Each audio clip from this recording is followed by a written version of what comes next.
nos vamos a pasar al artículo 2026. Ya me están ahí jalando las orejas por el chat también. No puedo entrar, pero yo ni en cuenta. Artículo 2026. El constructor de una obra mueble tiene derecho de retenerla mientras no se le pague y su crédito será cubierto preferentemente con el precio de dicha obra. Excelente. Bueno, ahora yo les hago una pregunta. ¿Cuáles son los derechos que tienen contempladas aquí las partes? Por ejemplo, el derecho de retener, ya tenemos una de las partes tiene el derecho de retener. ¿Cuál es el otros derechos que hemos visto dentro dentro de este contrato? Azucena, ¿qué derechos más podemos ver aquí? Hay uno que es súper obvio, pues. Azucena la una, Azucena las dos. No ando en la compu. Ando en la compu, dice, pero no ando en la compu. ¿Alguien más? ¿Algún derecho que vean dentro de ese contrato tienen los sujetos que suscriben este contrato? Licenciado, se podría tomar como derecho de parte de la parte obrera, se podría decir, se me escapó la palabra, el derecho Ujú. de hacer el cobro. Totalmente. A la hora de que yo contrato a un contratista, pues tengo derecho a percibir los gastos y los honorarios que van a salir de esa construcción, de esa obra. Tengo derecho también a solicitar o a demandar por daños y perjuicios si no se cumple como en la obra estipulada. Tengo derecho a denunciar, por ejemplo. Entonces, aquí es un contrato bastante simple. Esto es lo que quiero saber por el derecho de retención en el 2026. Pongan derecho de retención, por favor, arribita. Y ahora viene al contrato que casi ustedes como profesionales casi no lo van a usar, pero sí se utiliza y se los explico cuándo se va a un contrato de servicios profesionales para que uno como profesional lo utilice. El contrato de servicios profesionales, aparte de estar en entidades del Estado que dice que suscriben un contrato de servicios profesionales, lo que realmente usted presta sus servicios profesionales, pero están bajo otro reglón, pero eso no lo voy a meter, es cuando tenemos a instituciones o a entidades privadas donde nosotros nos vamos a regular por un contrato determinando qué se va a hacer y qué no se va a hacer, ya sea por una renta mensual con fee o puede ser por honorarios finales o honorarios recuperados, etcétera. Por ejemplo, yo suscribo un contrato de servicios profesionales con una entidad donde yo soy el encargado de requerir la cartera de cobros. Entonces, ahí vamos a delimitar los extremos. ¿Será de que ellos me pueden buscar? Si yo tengo la cartera de cobros, ¿me pueden buscar para que yo les haga un nombramiento? ¿Ustedes qué piensan?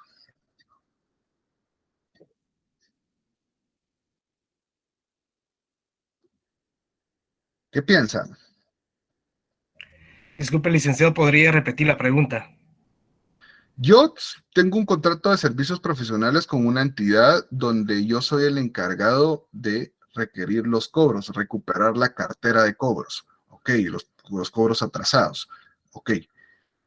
¿Puede esta entidad exigirme la suscripción de un nombramiento, la inscripción de una sociedad, la inscripción de un mandato? ¿Será de que estará dentro del mismo contrato o no?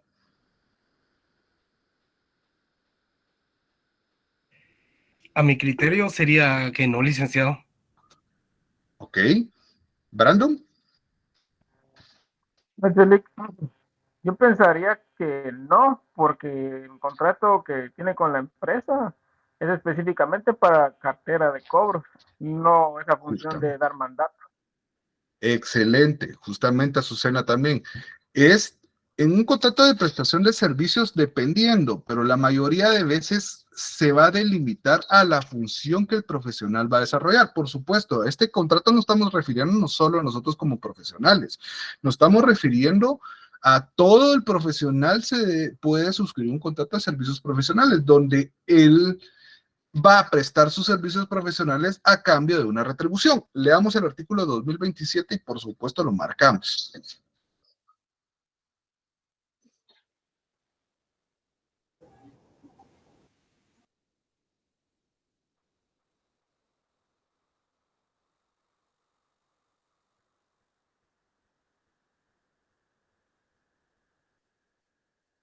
Aquí nos da la libertad, pero puede en el artículo 28, o sea, la primera premisa es de que nos da la libertad para establecer honorarios, pero si tenemos o hay un poco de discusión en cuanto a los honorarios, nos vamos al artículo 2028. A falta de convenio de la retribución profesional se regulará de conformidad con el arancel respectivo.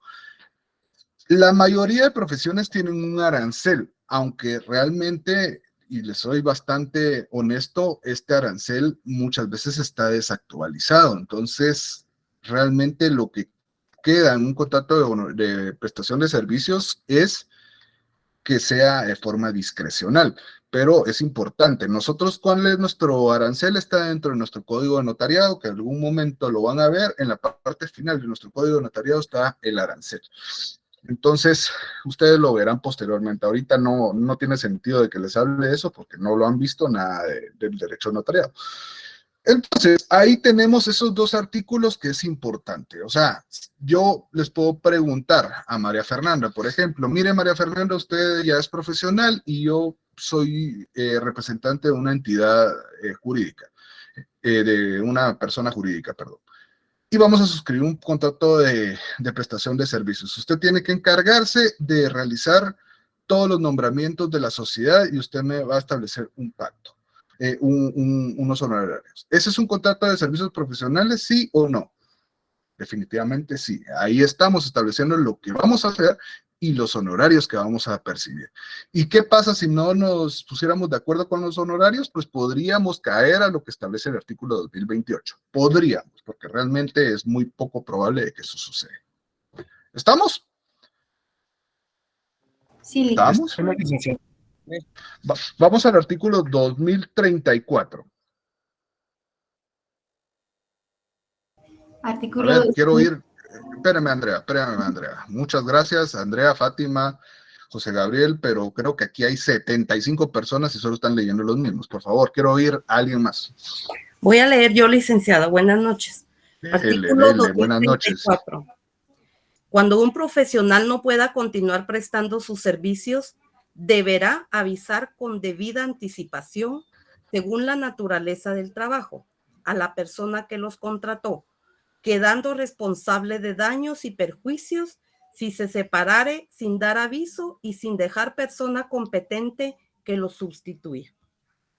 Por ejemplo, yo ahorita tengo un viaje programado y pues definitivamente no puedo venir y cerrar la oficina solo así e irme, ¿verdad? Tengo que dejar a un sustituto, una persona que se encargue de todas mis gestiones y que todos mis clientes estén amparados por cualquier situación. Si yo no lo hiciera, entonces sabemos de que tenemos la consecuencia jurídica de que nos pueden demandar por daños y perjuicios por la mala, y aparte de eso me pueden denunciar en el Tribunal de Honor por abandono de la defensa. Entonces, definitivamente siempre se tiene que buscar un reemplazo y se tiene que notificar a la persona que es con el que se pactó el contrato. Eso es básicamente el contrato de prestación de servicios. Es bastante sencillo. Ahora nos vamos al de fianza, pero antes de entrar al de fianza, quiero que me diga Miguel Soto en qué consiste. ¿Qué cree que es una fianza? ¿Será lo mismo que las fianzas comunes o qué piensan? Miguel Soto. 5. Es como responder por una cosa o algo así, pienso. Sí, en una palabra no muy técnicas, pero básicamente usted dijo la naturaleza del contrato de fianza. Para que en un contrato de fianza sea efectivo, definitivamente tiene que haber principales obligados, un acreedor, un deudor, y usted va a prestar la fianza. ¿A favor de quién? ¿Del acreedor o del deudor? Del deudor, obviamente. Entonces, el contrato de fianza básicamente es eso. ¿Puede ir inmerso una fianza en un contrato como arrendamiento? Pienso que sí. Sí, puede ir. ¿Va una fianza en un mutuo? Sí, puede ir. En un préstamo bancario, como lo dijo Fátima, puede ir. O sea, el contrato de fianza no es único y exclusivamente un contrato independiente, puede ser un contrato accesorio que va dentro del mismo principal, entendiéndose, de un arrendamiento. Cuando denominamos al fiador, ¿ah? Tenemos al principal obligado, pero también establecemos que una persona va a cumplir con todas mis obligaciones si yo dejara de cumplirlas. Entonces, esta persona pasa a ser parte responsable del cumplimiento de ese contrato. En ese orden de ideas, leamos el artículo 2100. Es bastante simple también. Por ¿Alguien el más? contrato de fianza, una persona se compromete a responder por las obligaciones de otra. El fiador puede estipular con el deudor una remuneración por el servicio que le presta. Ok, gracias, Yeltsin. Ahí estamos. Entonces, básicamente yo voy a cumplir la obligación del principal obligado. Ok, aquí hay una diferencia de la fianza con el contrato de fianza con el contrato mercantil de fianza. En este nosotros vamos a ser la segunda persona. Primero vamos a demandar, imaginemos, y esto es para que entiendan cómo consiste la fianza civil. Imaginemos que Francisco Manuel es el que me presta a mí. Digamos que yo soy el deudor. Y Yeltsin va a ser mi fiadora. Por eso es importante, y yo creo que ya lo saben, pero si no se los han dicho, nunca sean fiadores de nadie. Realmente, ahorita vamos a entender los extremos. Entonces, Francisco me presta la cantidad de 500,000 quetzales. Y yo, se supone que esos 500,000 los voy a utilizar para inyectar a mi empresa capital. Pero realmente me gusta la fiesta y pues me gasto esos 500,000 en cuestión de 2 meses. Imagínense qué vida.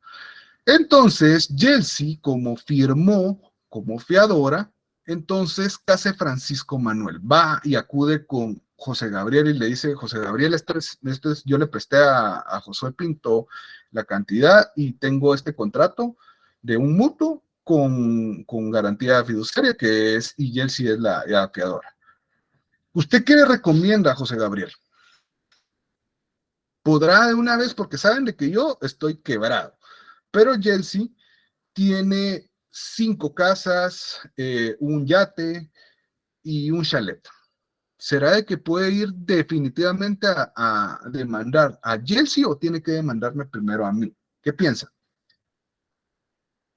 Ah, dele. ¿Alguien más? ¿Qué piensan?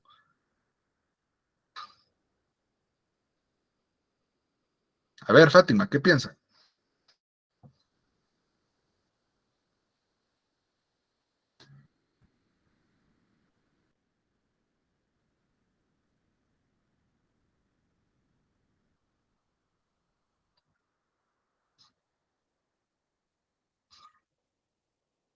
Aquí usted mencionó una palabra bien distinta. El aval se utiliza es materia de los títulos de crédito. Le recomiendo de que si no está hablando de títulos de crédito, no mencione la figura del aval, porque es una figura mercantil. Pero sí, básicamente ella es mi fiadora. Pero a lo que les estaba diciendo, la naturaleza de un contrato civil es que primero Francisco me tiene que demandar a mí y demandar como secundaria a Yeltsin, porque ella es la que me está garantizando esa obligación, o sea, tiene que demandarnos. En la materia mercantil, si saben que yo no tengo plata, me voy con Yeltsin porque Yeltsin es la que tiene la plata y se acabó.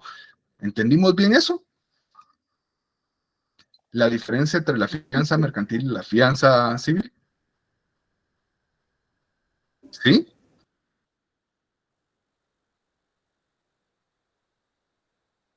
Ajá, ajá. No, eso es en lo civil. En lo civil se demanda siempre al principal obligado y a su fiador.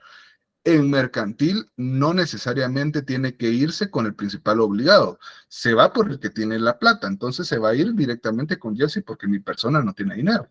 Entonces, en mercantil podemos escoger a quién demandar. En civil tenemos que ir con el principal obligado y su fiador. ¿Sí? Como primera parte contra mí y en segunda contra usted. ¿Sí, Fat? Ok. Entonces, eso es Licenciado, como opera. Perdón, José Gabriel. gracias, licenciado. Pero así como en el caso, por decirlo así, en el contrato civil de fianza, cuando el fiador o el deudor ya no tienen solvencia para pagar, se puede. Yo estaba leyendo de que en el artículo 1112 dice de que el acreedor puede solicitarle al deudor que cambie de fianza para poder garantizar nuevamente el pago, y eso se podría hacer previo a poder ejercer un proceso. Ejecuto. Sí, claro, definitivamente. Es que miren, pues, imaginemos de que yo, vámonos al contrato de lo más simple, el contrato de arrendamiento. El contrato de arrendamiento, entonces, me va a dar, ya vino Maco, entonces lo vamos a citar a Maco. Maco me da una casa en alquiler y, pues, mi esposa es la fiadora. Ok. Pero ¿qué si después se entera de que mi esposa pierde todo el dinero y no tiene nada, o que realmente es ama de casa y entonces no tiene ella garantía suficiente para cumplir la obligación si yo llegara a faltar? Entonces puede venir Maco y, porque es inteligente, va a decir, no, mire, está bueno, podemos renovar el contrato, pero cambiemos de fiador porque su esposa realmente es como usted, pues depende de usted económicamente, entonces cambiemos a Chelsea porque ella sí tiene plata. Entonces ahí es permitido hacerlo y nos va a beneficiar porque nosotros a la hora de la ejecución de un contrato vamos a buscar al que tenga plata. Imagínense, ustedes saben muy bien de que por deuda no hay cárcel. Entonces, si me prestan dinero y no tiene esta persona para cumplirla, entonces ¿de qué sirve la fianza? La fianza es asegurar el resultado, ¿ya? Entonces, por eso es que está regulado esto. Pero muy bien. Entonces, el artículo, perdón. Es como ir como de deuda en deuda, por decirlo así, prácticamente, ¿no? Básicamente, en eso consiste. Entonces, en el 2100 tenemos eso y en el 2101 tenemos la otra parte, ¿verdad?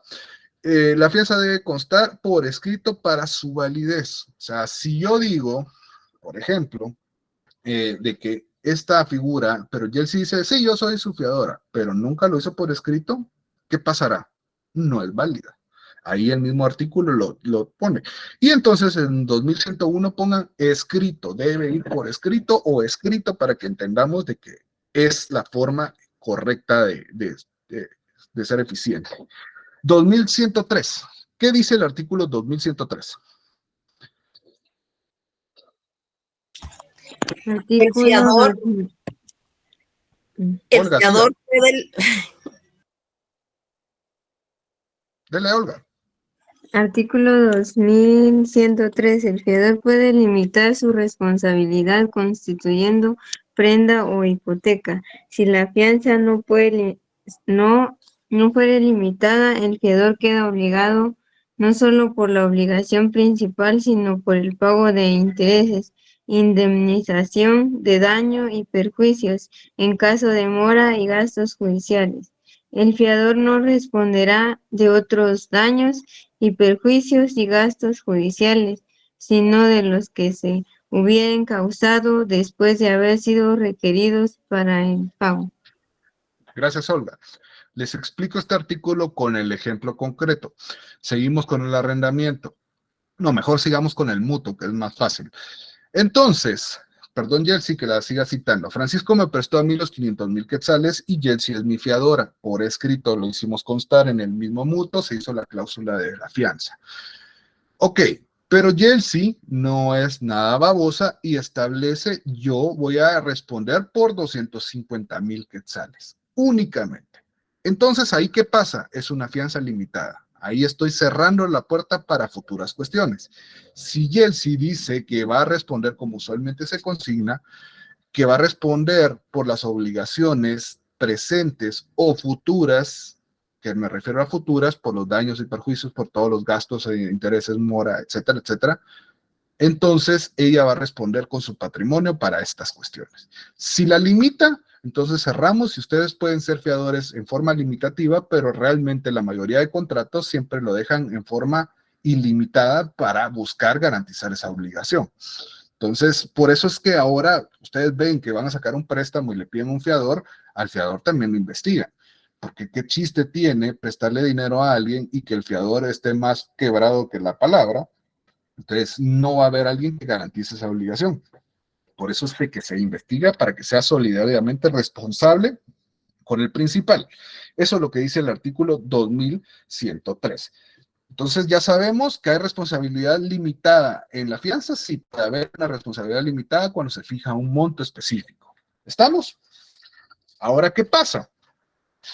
Yeltsin paga la deuda, los 500,000 quetzales. ¿Será que Yeltsin dice, bueno, me fregué y ya se quedó ahí? ¿O qué puede hacer Yeltsin? ¿Qué recomiendan ustedes como futuros abogados? 2 puntos para la persona que me encuentre qué puede hacer. Rápido. Licenciado, si en este caso y él si fuera la fiadora, ella le puede pedir al deudor que le retribuya los pagos realizados. Exactamente, fundamento. Ahorita se lo busco, licenciado. Es el Ah. artículo 2114. No tanto. A ver, lea el 2114. A ver qué dice.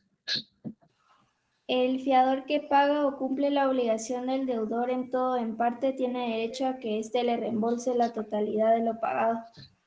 El fiador se subroga por el pago en los derechos que el acreedor tenía contra el deudor, pero cualquier reducción o beneficio que hubiera obtenido del acreedor aprovechará al deudor y en consecuencia no podrá exigirle más de lo efectivamente haya pagado. Excelente. Y compleméntalo con el artículo 2116. Hágame el favor, Darling, y van a tener que repartir puntos porque José Gabriel dio la respuesta, pero no dio el fundamento. Entonces, ¿para qué? Darling, 2116. El fiador de una obligación que pagare la deuda de varios deudores solidarios entre sí tiene derecho a repetir por el total contra todos o cada uno de ellos. Excelente. Entonces, ¿cómo le llamamos a ese derecho que dijo José Gabriel a exigirle al principal obligado si el fiador paga? Sería derecho Derecho de ¿No es el derecho de repetición? Así es, Marvin, así es, José Gabriel. Entonces, márquenlo. Puchis, Juan Francisco, saber dónde anda, en qué jungla anda metido usted. Derecho de repetición, márquenlo ahí y en el artículo 2114, por favor, derecho de repetición. Ahí estamos. Entonces, los dos ahí me escriben y con mucho gusto. Entonces, entendemos, si yo les pregunto, ¿la fianza tiene que ser un contrato principal o puede ser un contrato accesorio dentro de un contrato principal? ¿Ustedes qué contestan? Sí puede ser un contrato accesorio. Excelente. Excelente, excelente, excelente. Vamos al artículo 2021, la renta vitalicia. ¿En qué consiste la renta vitalicia? Es bastante sencillo. Sí, Juan Francisco, así es.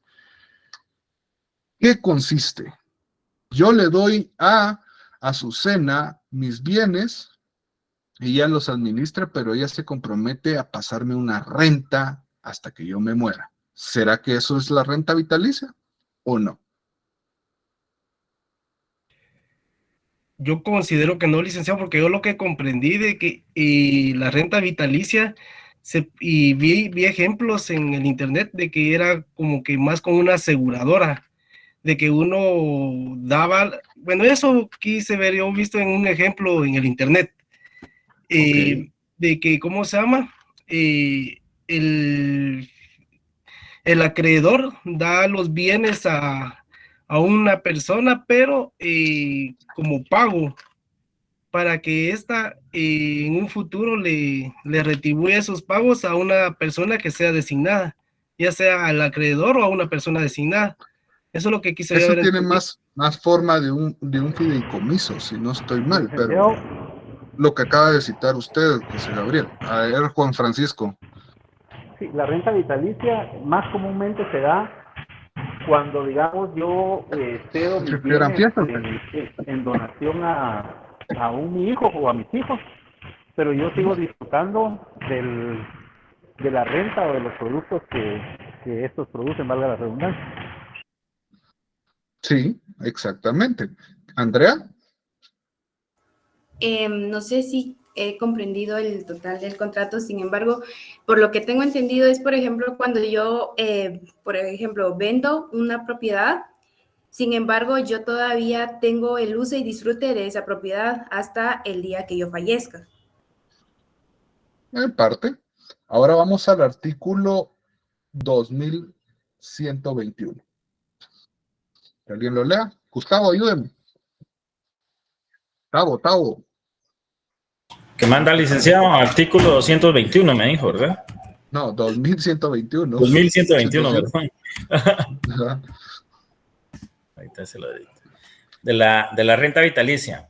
Artículo 2121. Por el contrato aleatorio de renta vitalicia, una persona transmite el dominio de determinados bienes a otra que sea obligada, en cambio, a pagar periódicamente una pensión durante la vida del rentista. El rentista puede ser el que transfiere la propiedad de los bienes o un tercero designado por este en el contrato. La renta vitalicia puede también constituirse a título gratuito. Ok, excelente. Gracias, Gustavo. Antes de comenzar, vamos con el artículo 2121, contrato aleatorio. Juan Francisco, yo sé que lo sé, ella lo sabe. Maco, tal vez a usted no se le oye tanta fiesta allá de fondo, o tal vez andan juntos, o alguien que sepa qué es el contrato aleatorio, o busquen en Google qué es un contrato aleatorio.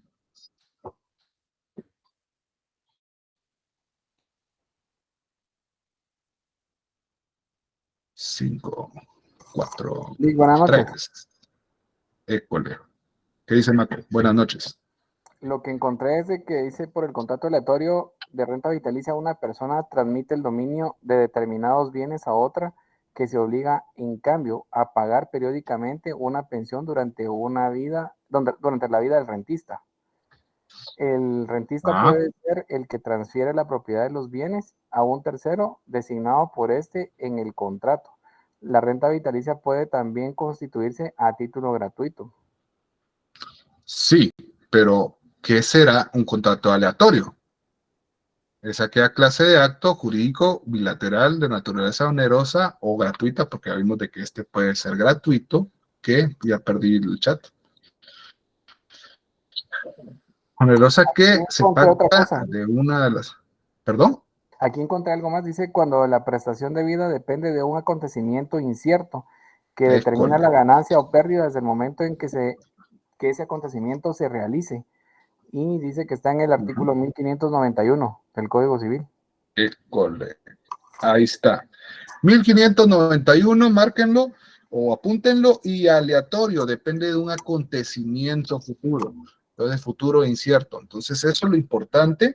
Puede ser a título, aquí como nos dijo José Gabriel, puede ser oneroso o puede ser a título gratuito, pero básicamente lo que dijo José Gabriel no necesariamente son dos sujetos, pueden ser tres sujetos, uno da, el otro administra y el otro recibe. Puede ser de esa forma o puede ser la forma de como lo dijo Juan Francisco o como lo dijo Andrea, o sea, hay distintas formas, pero la naturaleza en sí es de que va a recibirse una renta determinada por un cierto tiempo hasta que esta persona fallezca. ¿Este es un contrato solemne, sí o no? Sí, licenciado. Un cuesco virtual. Sí es solemne porque va en escritura. Exactamente, y el artículo 2122 lo dice. Marquen solemne ahí, ¿sí? Después nos vamos al artículo 2124.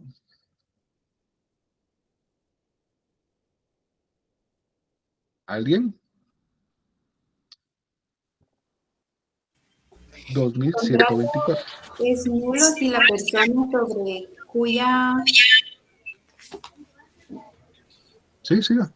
Artículo 2124. El contrato es nulo si la persona sobre cuya vida se constituye ha muerto antes de su otorgamiento o dentro del plazo que el contrato señale y que no podrá bajar de 3 meses. Ok. Entonces aquí tenemos un plazo, márquenlo también. Y después, algo muy importante, ¿cuándo se extingue? 2130, la renta vitalidad se extingue con la muerte de la persona sobre cuya vida fue constituido. O sea, si yo iba a recibir esa renta vitalicia y fallezco, se extingue este contrato y ahí se termina. Es un contrato que también tiene o puede darle, o tal vez sirvió como orígenes de un fideicomiso antiguo que poco a poco se ha ido perfeccionando, pero básicamente en eso consiste. Siempre va a haber una renta vitalicia, es solemne. Y por último, el último contrato de loterías y rifas. Esto será de que yo puedo venir y voy a decir de que voy a rifar una moto que no la tengo, pero le digo a toda la clase, señores, ustedes quieren 5 puntos, entonces, entonces vamos a hacer una rifa y se pueden ganar una moto. La que no tengo, cómprenme números, 100 quetzales cada una. Ajá, justamente, Juan Francisco, si el deudor fallece, pues se traslada a sus herederos. Excelente, Juan Francisco, excelente observación. Ahorita estamos hablando de la lotería. ¿Puedo vender yo números solo así o necesito una autorización gubernamental? ¿Necesita una autorización, Lick? ¿De quién? ¿De Dios? De la gobernación departamental. Exactamente. Ahí estamos. Lotería, rifas y apuestas en juego. Es un contrato que realmente vamos a leer el artículo 2137 y aquí es básicamente, bueno, todavía nos falta la transacción, pero este es mucho más fácil. 2137. Que alguien lo lea. La participación o intereses en una lotería o rifa solo se acreditará con el billete o documento legalmente expendido. ¿Será que las rifas de colegio son válidas? ¿Son legales? De los colegios que... ¿Y ese dinero qué pasa? Para el colegio. Y ahorita para las graduaciones, más gasto. Entonces, ese contrato, pues solo lo entendemos, lo revisamos, pero no es mayor importancia. Y la transacción, vamos a transar, la palabra vulgarmente, vamos a transar, viene de un contrato. ¿Qué será ese contrato? La transacción. ¿Qué será la transacción? ¿Qué entienden cuando transamos algo? Vamos a transar unos puntos con Juan Francisco. Ya tiene muchos puntos, los voy a bajar y se lo voy a repartir al que no llega a zona mínima. La transacción LIC generalmente, y tal y como lo establece la resolución de conflictos, la transacción es llegar a un acuerdo de algo que podría estar en discusión, y esto puede ser afuera del proceso, dentro del proceso o al final del proceso. Esto con el ánimo de que las partes estén de acuerdo y que ambas estén satisfechas. Exactamente. Mire, qué eficiente, a pesar de que está en un pachangón, yo creo que ya comenzó ya los convivios y ahí está. Es una forma de resolver un conflicto de una forma amigable, donde algo que está en objeto de litigio, ya un acuerdo, transemos y se acabó. Ahí lo buscan extinguir. Y muchas veces, o la mayoría de veces, por eso si está como contrato civil, lo tenemos regulado. Lo hacemos también en escritura pública la mayoría de veces, pero no es obligatorio. Y ya con eso, pues lo presentamos al juzgado. Mire, ya transamos, ya estamos de acuerdo y se acabó. Bueno, señores, esto fue el contenido de Civil 4. Un civil que tal vez al principio comenzó una forma un poco más aburrida, porque teníamos que entrar a ver generalidades que tal vez ya los habían visto muchos, pero tal vez no habían visto, pero era necesario entrar a la parte general para entender la parte particular.